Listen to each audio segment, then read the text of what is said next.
जन्म जन्म मोहे दीजिए श्री चरणन को दास, सब द्वारन को छोड़कर मैं आई तेरे द्वार। हरे कृष्णा, राधे राधे। सभी भक्तों को सादर प्रणाम। भक्तों, आप नियमित प्रातः 5 बजे हमारे चैनल पर पुरुषोत्तम मास महात्म्य की कथाएं श्रवण करते हैं। साथ ही प्रातः 5:30 बजे शिव महापुराण की कथाएं भी श्रवण करते हैं। सभी वारों की कथा, तिथि, ज्ञान इत्यादि की जानकारी भी आपको हमारे चैनल के माध्यम से दी जाती है। यदि अभी तक आपने चैनल को सब्सक्राइब नहीं किया है तो अवश्य ही कर लें। साथ ही बेल आइकन भी प्रेस कर लें, जिससे आने वाले हर नए वीडियो का नोटिफिकेशन आपको तुरंत ही मिल सके। पुरुषोत्तम मास महात्म्य के कल के अध्याय में आपने 15वें अध्याय की कथा का रसपान किया था। आज हम 16वें अध्याय की कथा का रसपान करेंगे। तो चलिए भक्तों, वीडियो शुरू करते हैं।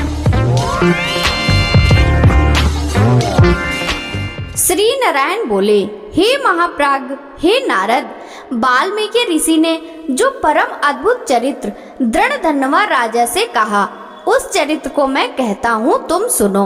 वाल्मीकि ऋषि बोले, हे दृढ़धन्वन, हे महाराज, हमारे वचन को सुनिए। गरुड़ जी ने केशव भगवान की आज्ञा से इस प्रकार ब्राह्मण श्रेष्ठ से कहा। गरुड़ जी बोले, हे द्विज श्रेष्ठ, तुमको 7 जन्म तक पुत्र का सुख नहीं है। यह जो वचन हरि भगवान ने कहा सो इस समय तुमको वैसा ही है। फिर भी कृपा से स्वामी की आज्ञा पाकर मैं तुमको पुत्र दूंगा।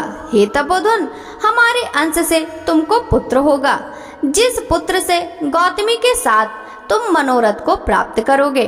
किंतु उस पुत्र से होने वाला दुख तुम दोनों को अवश्य होगा। हे द्विज शार्दुल, तुम धन्य हो जो तुम्हारी बुद्धि हरि भगवान में हुई।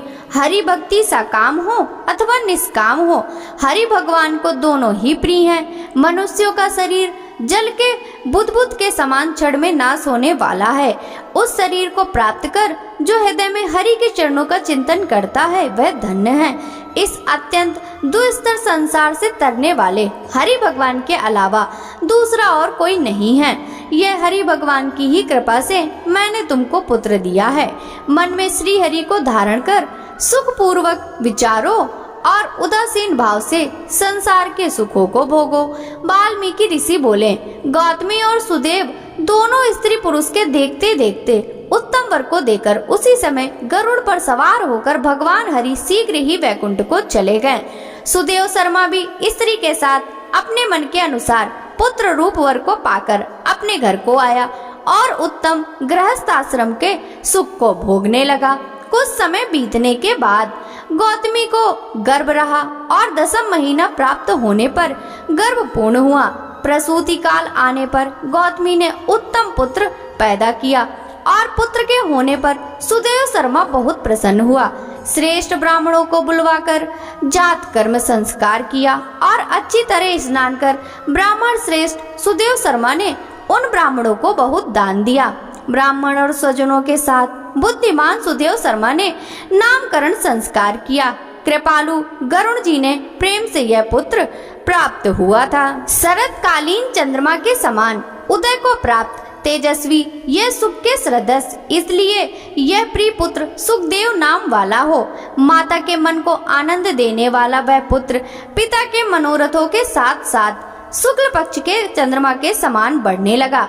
पिता ने हर्ष के साथ उपनयन संस्कार कर गायत्री मंत्र का उपदेश किया। बाद में वह बालक वेदारंभ संस्कार को प्राप्त कर ब्रह्मचर्य व्रत में स्थित हुआ। उस ब्रह्मचर्य के तेज से युक्त बालक साक्षात दूसरे सूर्य के समान शोभित हुआ। बुद्धि सागर उस बालक ने वेद का अध्ययन प्रारंभ किया।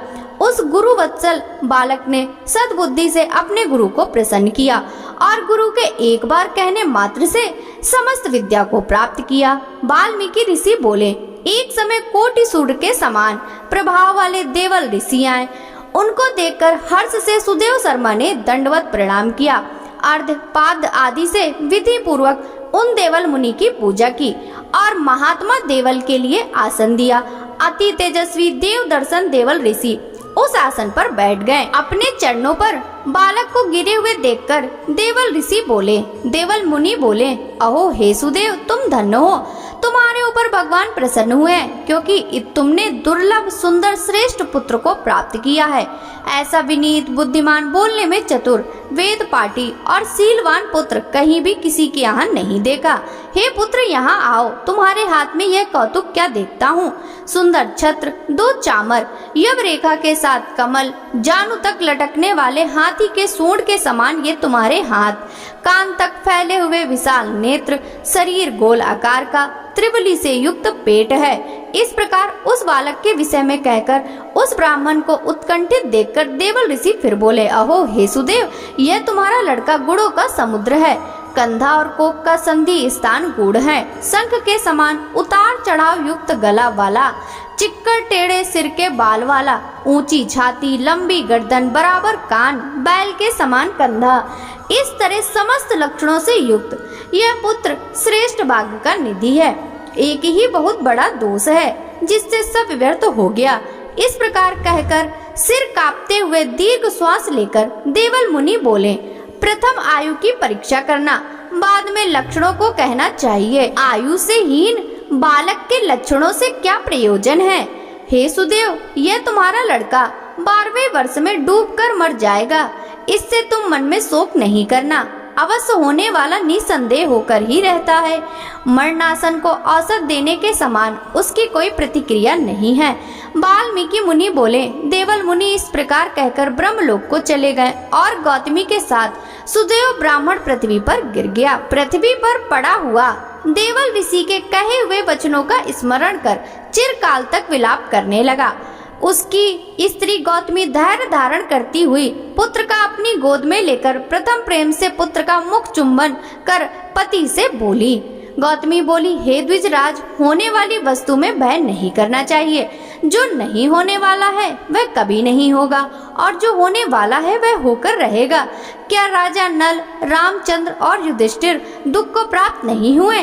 राजा बलि भी बंधन को प्राप्त हुआ, यादव को नाश प्राप्त हुआ, हिरण्याक्ष कठिन वध को प्राप्त हुआ, वृत्तासुर भी मृत्यु को प्राप्त हुआ, सहस्त्रार्जुन का सिर काटा गया, रावण के भी उसी तरह सिर काटे गए। हे मुने, भगवान रामचंद्र भी वन में जानकी के विरह को प्राप्त हुए। राजर्षि परीक्षित भी ब्राह्मण से मृत्यु को प्राप्त हुए। हे मुनीश्वर, इस प्रकार जो होने वाला है वह अवश्य होता है। इसलिए हे नाथ, उठिए और सनातन हरि भगवान का भजन करिए, जो समस्त जीवों के रक्षक और मोक्ष पद को देने वाले हैं। वाल्मीकि ऋषि बोले, इस प्रकार सुदेव शर्मा ने अपनी स्त्री गौतमी के वचन को सुनकर स्वस्थ हो हृदय में हरि भगवान के चरणों का ध्यान कर पुत्र से होने वाले शोक को जल्दी से त्याग दिया। इति श्री बृहन्नारदीय पुराणे पुरुषोत्तम मास महात्म्ये षोडशो अध्याय संपूर्णम। हरि शरणम। भक्तों, आगे की कथा का वृतांत हम कल के अध्याय में श्रवण करेंगे। पुरुषोत्तम मास महात्म्य की यह कथा यदि आपको अच्छी लगी हो तो इस वीडियो को लाइक कर ज्यादा से ज्यादा भक्तों के साथ शेयर कीजिएगा। साथ ही वीडियो के कमेंट बॉक्स में जय जय श्री हरि विष्णु लिखना बिल्कुल भी मत भूलिएगा। आपसे मिलते हैं पुरुषोत्तम मास महात्म्य के अगले अध्याय की कथा के साथ। सभी भक्तों को हरे कृष्णा, राधे राधे, हरि बोल।